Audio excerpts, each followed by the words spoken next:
जय श्री राम। आइए आगे सुनते हैं श्री शिव पुराण में। उपमन्यु कहते हैं, इस प्रकार परमात्मा श्री कंठनाथ। जय श्री राम। आइए आगे सुनते हैं श्री शिव पुराण में। उपमन्यु कहते हैं, इस प्रकार परमात्मा श्री कंठनाथ शिव ने तीनों लोकों के हित के लिए ज्ञान के सारभूत अर्थ का संग्रह प्रकट किया है, जिसमें संपूर्ण वेद शास्त्र, इतिहास, पुराण, विद्याएं इस विज्ञान संग्रह की ही विस्तृत व्याख्याएं हैं। जैसे जब लोहा आग में तपकर लाल हो जाता है तब केवल लोहा नहीं रह जाता, उसी तरह शिवजी का सानिध्य प्राप्त होने से मनुष्य केवल मनुष्य नहीं रह जाता, वो शिव स्वरूप हो जाता है।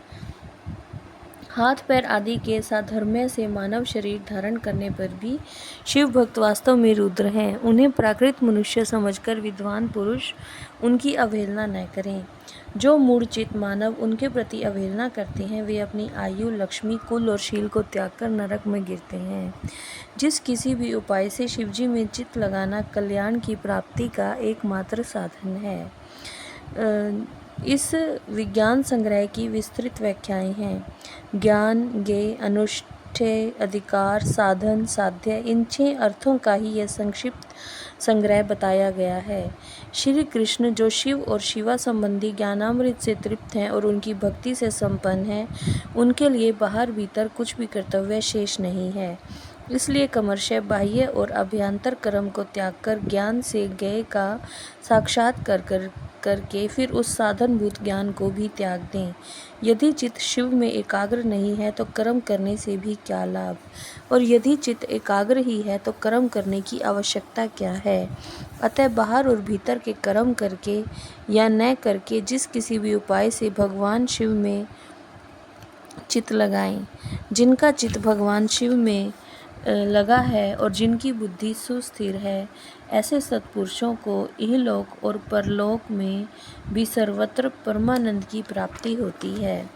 लोक में जो मनुष्य अपनी इच्छा से शिवजी की विग्रह की सेवा का व्रत धारण किए हुए हैं, पूर्व जन्म की सेवा के संस्कार से युक्त होने के कारण भावातिरेक से संपन्न हैं, वे कभी भी पापों में लिप्त नहीं होते।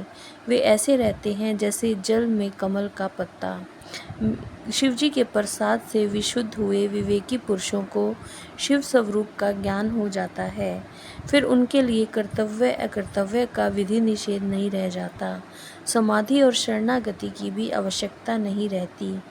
जैसे कोई भी विधि निषेध उनके लिए नहीं रहता, फिर शिव भक्तों के लिए सब कुछ साध्य हो जाता है और ज्ञान योगियों के लिए भी कोई कर्तव्य नहीं रह जाता।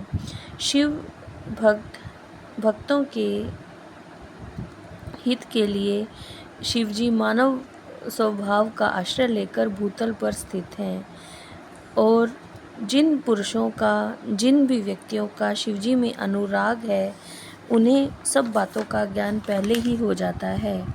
यहाँ ओम नमः शिवाय इस मंत्र से सब सिद्धियाँ सुलभ होती हैं।